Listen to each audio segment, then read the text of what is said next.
Assalamu alaikum ekrandaki aziz көрерменler. Keşkanlar hayırlı olsun.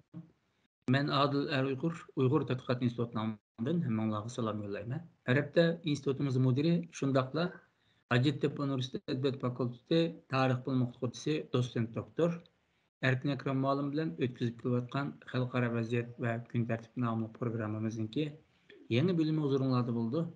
Erkin Muallim hoş geldiniz. Hoş bulduk, rahmet. Xalqaro vaziyatning kun tartibida mundaq ikki cho'ng bir o'zgarish yuz berdi. Birinchisi Rossiya davlat raisi Vladimir Putin Rossiya miqyosida qisman harbiy jihatdan safarbarlik e'lon qildi. Ya'ni Rossiya Ukraina urushi hozirgacha 7-oyni 7 oyni tamomlagan bo'ldi. Kun jihatdan 201 kun keyinda qoldi. Bu jarayonda Rus armiyasi Rossiya Mudofaa ministrligining bildirishicha 6000 dak askardan ayrilib qolgan. Putin izchil so'zda G'arbninki Rossiyani yo'q qilishga tirishayotganligini, Ukrainadagi bo'lgunchi kuchlarni qo'llayotganligini bildirdi.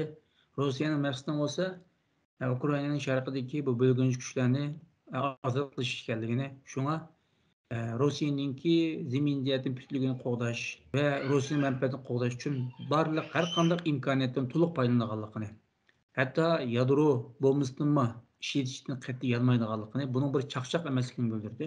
Bunun qarata NATO genel sekreteri Rossiyaninki bu Putinning tahdidininki intayin xatarlik ekanligini, bunun qarab turmaydiganligini bildirgan bo'lsa, o'xshashli Angliya tashqi ishlar ministri Putinning tahdidini chuqur sal qaramaslik lozimligini bildirdi.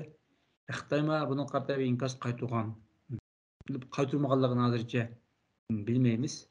Bundan boshqa Amerika prezidenti Joe Biden agar Xitoy Tayvanga hujum qilgan taqdirda biz Amerika velosipedimiz bilan Tayvanni qo'g'daymiz dedi. Bunga Xitoy qattiq norozilik bildirdi.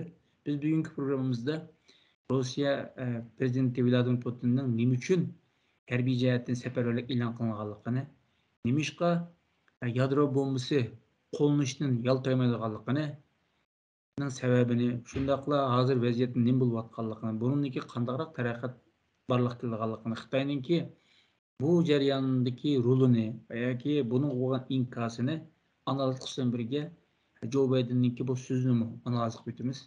Albatta ma'lum Putin nimishqa hozirgidek safarbar e'lon qilishga majbur qilib qoldi va yoki nimishqa butun yadro qurollarini ishlatishni yonmaymiz degan xatarlik iborani ishlatdi. Hazırki ahval qaragan chaqda shu Rossiya prezidenti Putinning shu jang boshlagandan beri biraz kuchi yetmagandek ko'rinyapti. Yani kuchi de deganda harbiy kuchi, harbiyning soni, doğrularninki, zembreklarning degandek. Bundan kim bu harbiy faaliyetlerge ayırgan pullarning yetmesligi. Ondan keyin G'arb devletlerninki bisimi, Putinga bo'lgan bisimlar bag'ansiri ko'payyapti va chambarlar bag'ansiri kengayapti. Mushlarga chidamay balki qilgan bir ahvol bo'lishi mumkin.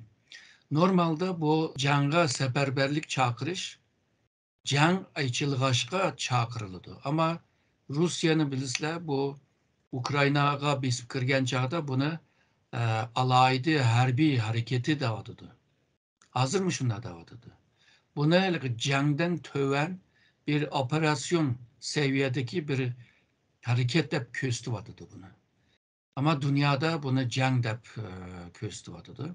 Ya ki dokunuşluk diyendek harbiy nime kural işletkendik hem de.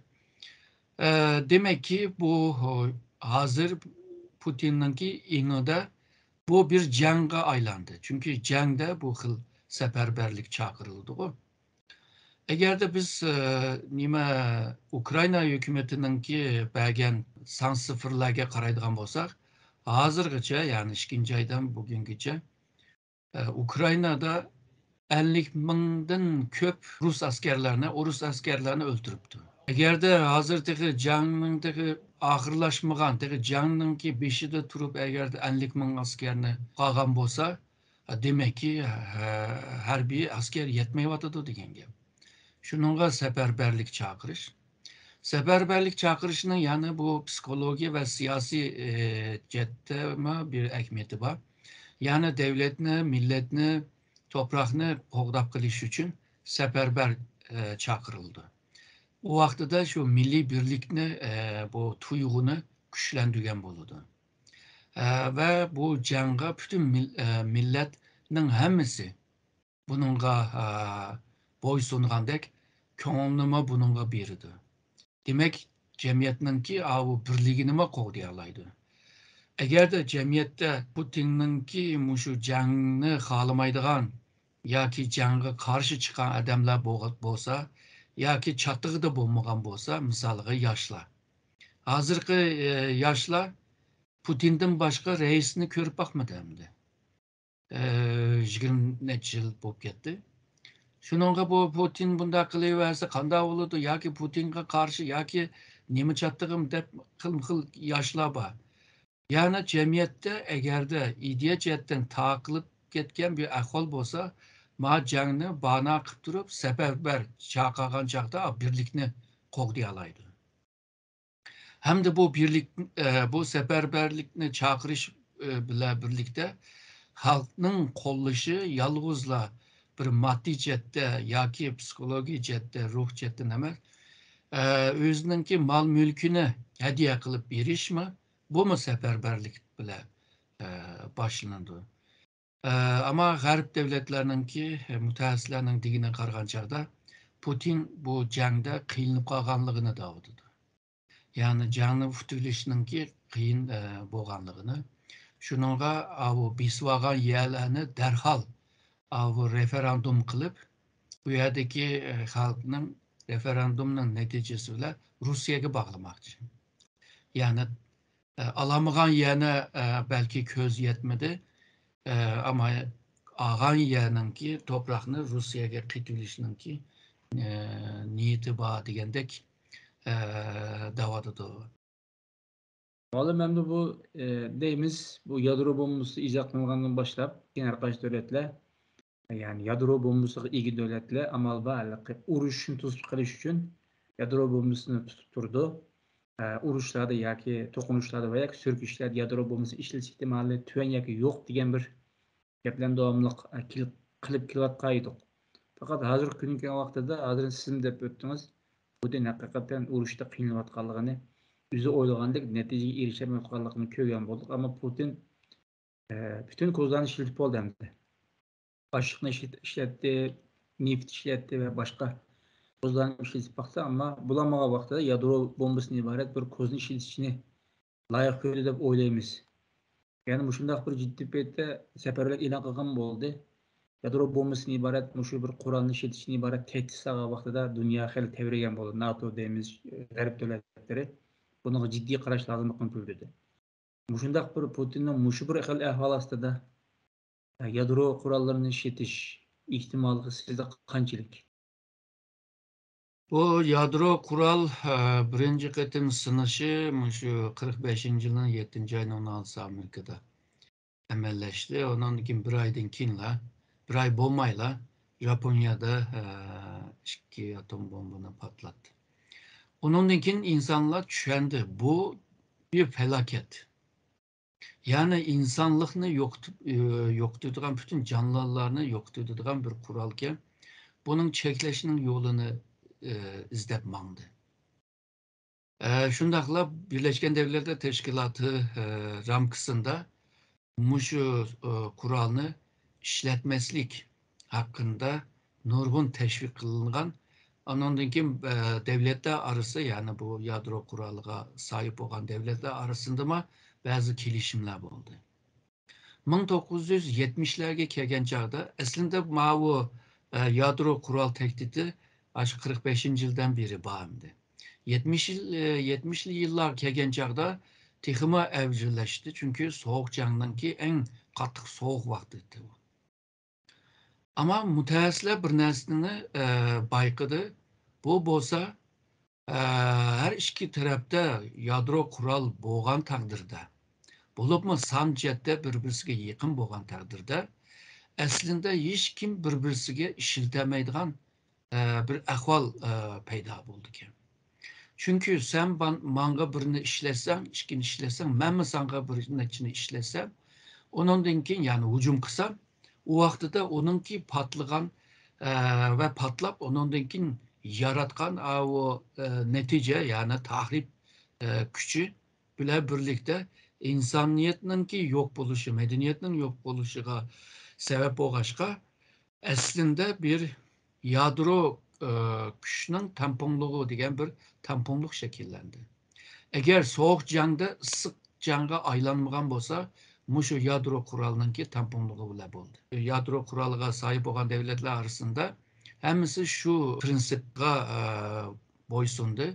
Yani hiç kim yadro kuralını başta işletmeydi dep. Ama bugün Putin bolsun ve başka bazı zamanlarda Putin bolmasıma bu tarihide mi Ruslar mı aşında nem bile korkutkan ahvallar var demiş o yadro kuralı bile. Xitayni mı korkutkan da öz vaxtida. Şununla Putin aslında o xil siyasetini devamını kılıvatkan göründü. Yani bu bir tehdit siliş.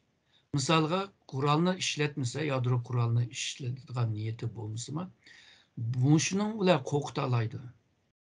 Şununla Şimali Kore deymiz, İran deymiz, İsrail deymiz, bunda kuralga ilgi buluşuga bekle tırışıyordu. Çünkü bu kuralga sahip olgan vaxtıda, ilgi olgan vaxtıda kandak xalqlarını korkutalaydıganlığını gösterdi. Bu Sünzi uruş sanatında janglarni xilga, türge ayırgan vaxtıda töt xilga ayrıydı. En a'la jang akıl uruşudaydı. Yani Sünzi'ninki özününki ifadesiyle uruşmay, jang açmay turup jangni futiliş. İkinci a'la uruşu bolsa diplomasi uruşu. Yani gap söz bile bunu hal kılış. Yani jang bile nimini hal kılmakçıdan palanca pükünce. O palanca püküncünü diplomasi yolu bile hal kılalısıma şu jang kılgandekli buludu. Çünkü maksat almakçı bolgandan. Üçüncü ala uruşu bolsa çekindiriş uruşu. Bu nimo degende düşmanın sana tehdit silişini aldığını iliş ve senin gücün bile onun hatırlık kılışının aldığını iliş. Yani ona çekindiriş, korkutuş, o çekiniş. Hazır Putin aşını muşu taktikini işiltiyordu. Hep oylayman. Rastınla muşu yadro kuralını işiltiş bu bekle hatırlık. Eğer de Putin bunu işiltip kalsa, bugün Amerika'nın meyli, muşu Türkiye'nin, Türkiye bolsun, muşu Şarkı Avrupa'da bolsun, muşu Arap, o Türk şartının ki bazı devletler bolsun, bu devletlerde Amerika'nın ki bazıları var. Bu bazılarının ki köpü de yadro kural var. Ama bu kurallar küçükleştirilgen yadro kurallar. Yani ken kölemde insanları öldüremiz mi? Tar kölemlerde öldüreleydi ve tahribat kılalaydı bu.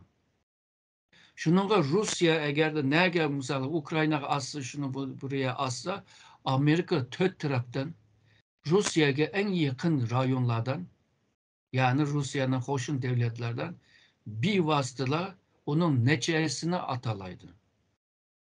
Şuna bu mu bir hatırlık? Çünkü bugün Amerika'nınki komutanlarıma uçuk dedi. Rus eğer de bunu işiltip kalsa Putin, biz onun cevabını hemen birimizdeydi. Demek ki bulama bir teyarlıkның içidemdi. Hem de Putin kancılık güçteki yadro kuralını işiltidi, onu bilmeyimiz ama nime bile toşuydiganlığını bilmeyimiz. Arpılan bilen toşamdı, mavu poyuz bile toşamdı, ya ki rampa degen o maşin sistem bile toşamdı. Onu rada sistemini işletken vaxtıda mavu suni emrağı bağlap işiltemdi. İşlese Amerika uyadı istihbaratını almamdı.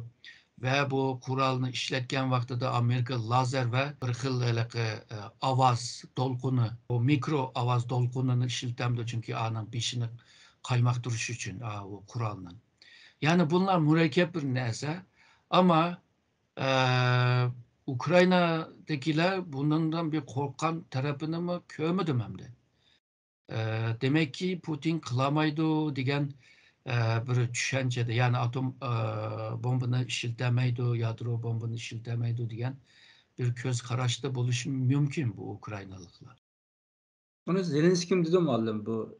Eğer hazır Putin bunca tehdit ediyordu ama dünya bunu qattiq ruxsat qilmaydi degan gapni uchiq degan bo'ldi. Hali shu jarayonda Putinning bu tehditlere karşı Xitoydan bir inkos bormi yo'qmi? Bugün Xitoyning Tashqi ishlar ministrligi sözcüsünden sordu. Putin başında davadıdı sizler bununla köz karşınlar bormi deb. Cevap, sualga cevap yok. Cevabı Ruslarınki bu kılmışlıklarınınki haklık tarafı mı var? Ama kıgan bu toğru bolmagan kısmı var. Bu gapni toğru kelimini işletmedi. Şununla bu iki tarafınınki bu husumetlerini ulaylık jang demeyvadıdı. Yani ihtilaflarını oturup sohbet bile bunu müzakere yoluyla, diyalog yoluyla hal kılış lazım. Hem de bir nersini yana dedi bu müzakereni ahırlaştırış için yani emilleştiriş için halkaradaki güçler bununla zemin, bununla imkan yaratış lazım dedi. Yani Rusya'nın başlatkan canını bir günah de, bir eyip de demeyvadıdı. Sebebini devamlı kayırıp koyup o sebepten yaratkan neticeni sebep kılıp gösterdi. Xitay misal Şarkı Türkistan'da mı şunda? Yani Uygurlar karta ilip bakan zulüm siyasetini sebep de kömeydi. Zulüm siyasetine karşı çıkanlarını sebep de köstüdü. Onların atkan bombalar, onlarınki patlatkan neslerini sebep de köstüdü. Aslında sebep Xitay'ınki zulümüdür. Onundaki netice Şarkı Türkistan'daki o mukumsuzluklardır. Xitay mukumsuzluğunu sebep kılıp gösterip sebepke karşı mındak ceza birimizde. Ama Rusya meselesi de şunda. Yani Ruslarla ki Ukrayna'ya hücum kılışı o sebep emez. Ama halkara Ruslarga karşı çıkışı o bir sebep olup kalır. Bu sualıga cevap vermeyi başka bir yüzünün bildiğin gap sözlerini sözleple ötküzüvetti hem de Xitay.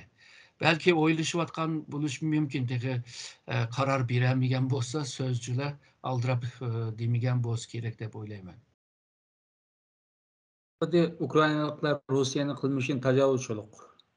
Rusya olsa erkinleştirimiz, azat kılımız. Garip olsa Rusya Ukrayna zeminin zemin bütünlük hücum kıldı. Dep a noktadan karşı Xitaylar başka noktadan karap degendek. Farklı noktadan karaş bulup hesap kılındı. Analizçilerin bazıları dedi bu eğer Rusya'nın ki ya Putin'in hazırki elpazdan karga vaxtıda ya Rusya'nın hazırki şarayet noktasına karga vaxtıda bu 3. Dünya Uruşu'ndan pilisi yakılığındaki bir ihtimallik var deydi. Sizin bu ihtimallik kançılık mesela? San sıfır birden şu olsa bek olsa bir %12 demen bu hem de. Çünkü benim işenigim kemeydi hem de 3. Dünya Uruşı başlışı. Çünkü 3. Dünya Uruşı deyiş için yani dünyadaki çok devletler hemmesi arlaşkan, cepheleşken bir cenk buluş lazım hem de. Ama bu da o burunku karganda 2. Dünya Uruşı kargancakta meyli kural cetten, teknoloji cetten, insan gücü cetten, akıl, fikir, aşı nime, sunni hemra, hava, boşluk, deniz astı her cette bir nime cenk buludu. Dehşet bir ahval ortaya çıkış mümkün.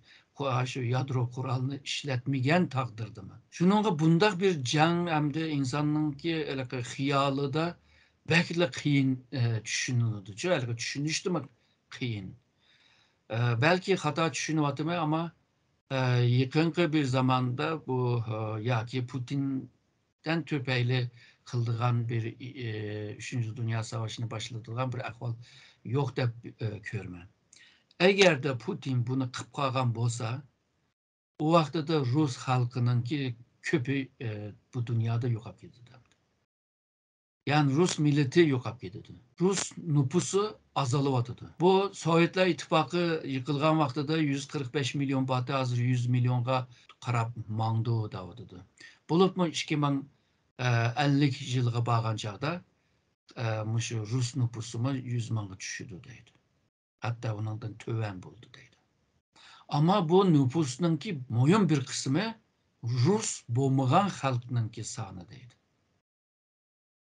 Yani Ruslar bu nimede normal muşu şaraitte mi yok avadıdı.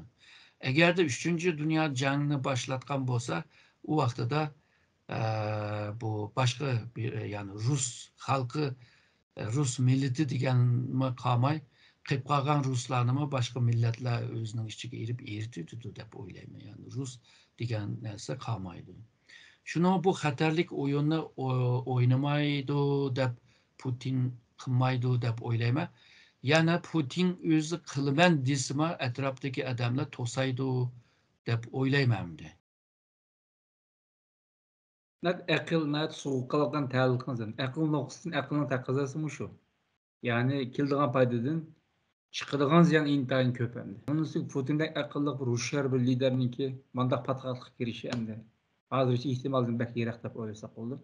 Ondan olsun malum biz ikinci Timur Özsek bu Xitayninki Nancy polisi bu yazda Tayvan ziyaret kılgan deyken Xitay izcil bizim uruş aeroplanlarını Tayvan hava tevelliğinin etrafını uçurtup Tayvan'ı izcil kırız kılıp kevatıdı. Hatta bir Tayvan hücum kılımız, unda kılımız dep popozu kılıp Tayvan'a zor besinlerine ilk geldi. Çünkü Xalqara Avrupa veya Amerika Xitayning bu qilmishiga qarata inkoslarni qaytargan bo'ldi. Oxirgi qitimli Xitoyning bu qilmishiga qarata Amerika yoki Joe Biden dedi ki biz agar Xitoy Tayvanga hujum qilgan taqdirda biz chuqur Tayvanni qo'llaymiz dedi. Shundan Xitoy bunga zo'r inkos qaytargan bo'ldi, yoki qattiq xafa bo'ldi. Bundaq qilsa bo'lmaydi deb. Hatto Baydenning bu bayonotini asossiz ekanligini, haddidan oshganligini bildirgan bo'ldi. Sizce al bilan naq gapni qilsak Amerika haqiqatan qo'g'damdi Xitoy hujum qilib qolsa Tayvanni. Hem de Joe Biden bugünküce 3-4 kıtım dedi bu gapni. Demek ki bu hükümetninki yıpıklık müzakerede bu cihette bir karar algan boz gerek. Çünkü Biden bir kıtım dep sala Tayvan'a biz yardım kılımız yani qoğdayımız dep. İkinci bola ama 4 kıtım 5 kıtım bulmaydı. Demek ki bir işçiden bir karar algandek turdu. Yani Amerika Ukrayna'na tatkuz koysa Amerika yine Amerika. Ama Tayvan'a tatkuz koysa Amerika bugünkü Amerika boğmaslık mümkün. Bunun farkı meşede.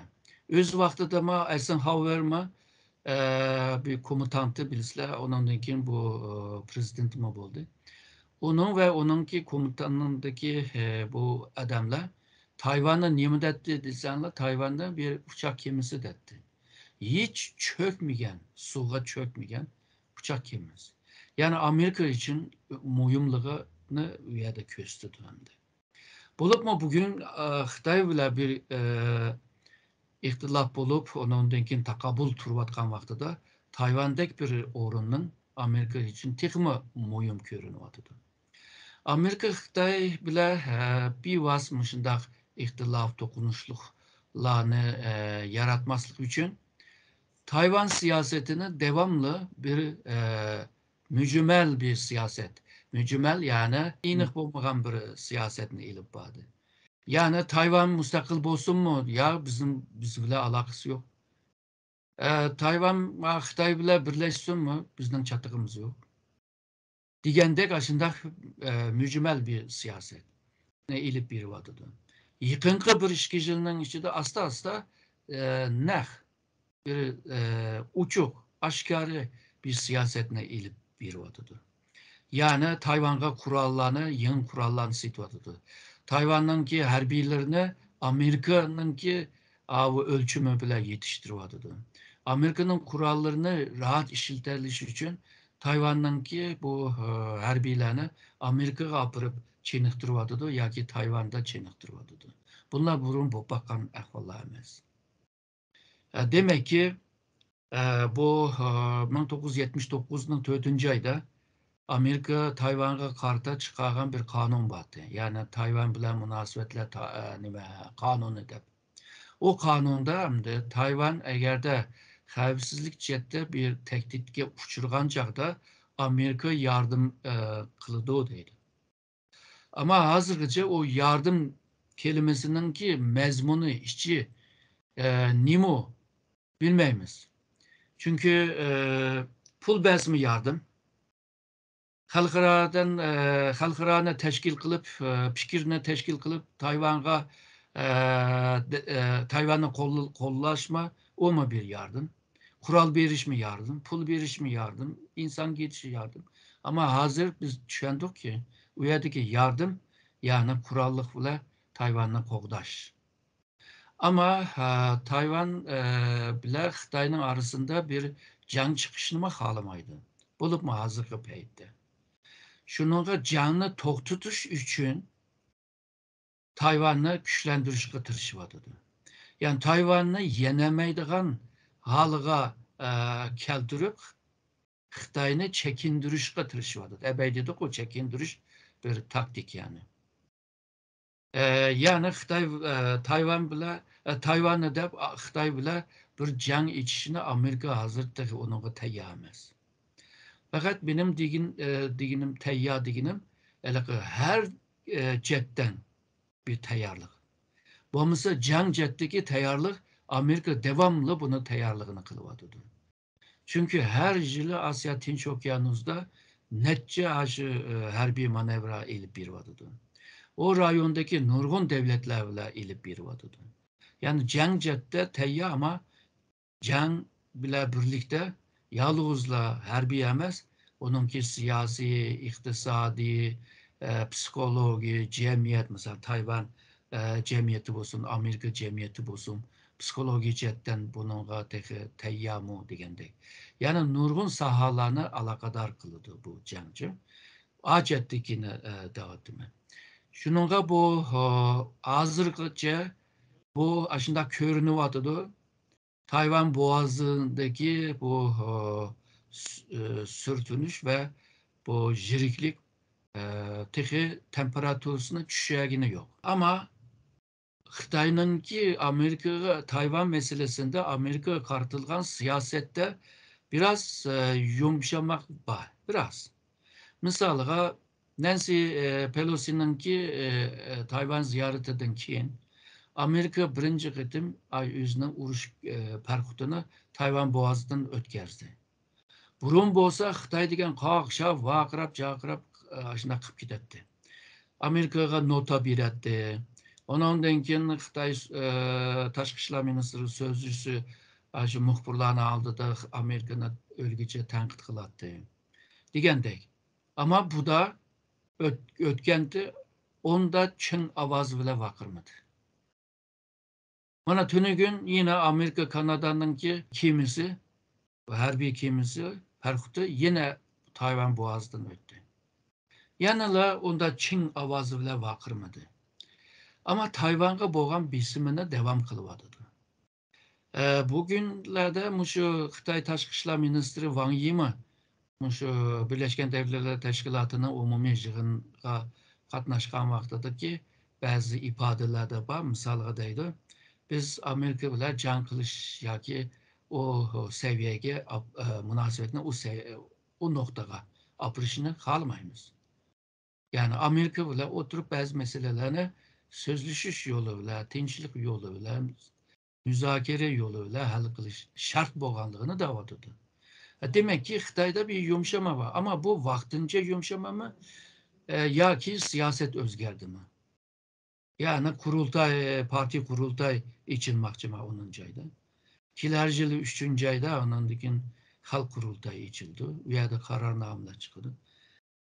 Mushu qurultaylardan to'payli vaqtincha qilyapamdi. Buni bilemedim ama bir narsa bor. Tayvan üçün Amerika Xitay arasında can bop gelse, o vaxtda da 3. Dünya Uruşu başlaydı desek buldu yani. Çünkü hazırdan başlap Amerika şerik devletlerini, ittifaktaş devletlerini yığıvadıdı. Bazı kurulmalar, müesseseler şekillenivadıdı. Kurallarının ortaklaşma, mesela bulup mu yadro kurallarının ortaklaşması degендek hərbi cəhdəki bu özgürlükləmə cıq buluvadıdı. Şununla bu can başlap gelse Amerika ve Amerika ittifaktaş devletler hemiz kıtıldı bununla. Xitay eğer de canı kırıp kalsa hem de Xitay çuğulu demdi. Amerika belki 20 can kılış mümkün. Hazırki Amerika bulmaydı. Şununla her iki taraf tıkı can bile meseleni hal kılaylı deydiğen tıkı o noktayı kemidi.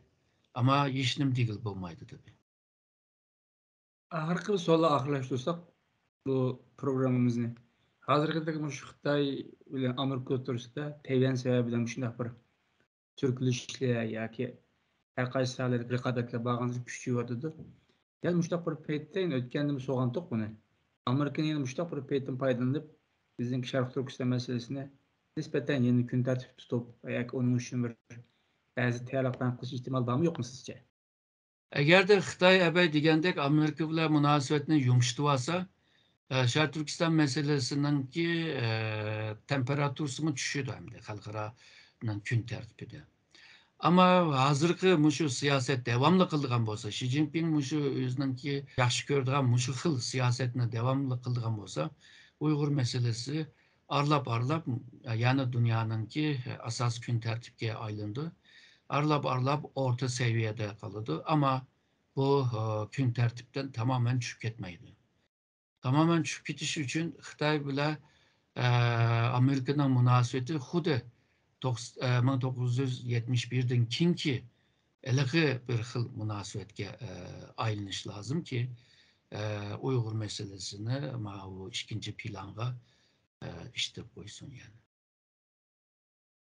Biz bugünkü programımızda Rusya Prezidenti Vladimir Putin'inki Ukrayna'ya karşı yadro kurallarından ibaret muştaq bir işletişinin yanmaydiganligini tehdit sağlanligini ve bunun perde arkasını nima Putin'inki muşu seviye kelib qolganligini analiz bilan birga Joe Biden'inki Amerikaga Xitoyga qarshi Tayvanni qo'g'dash uchun bütün tayyorliqlar bütün kuchi bilan harakat qilganligininki arq planini yani oxir ko'rinishini analiz qilib o'tgan bo'ldik. Erkman ko'p rahmat sizga.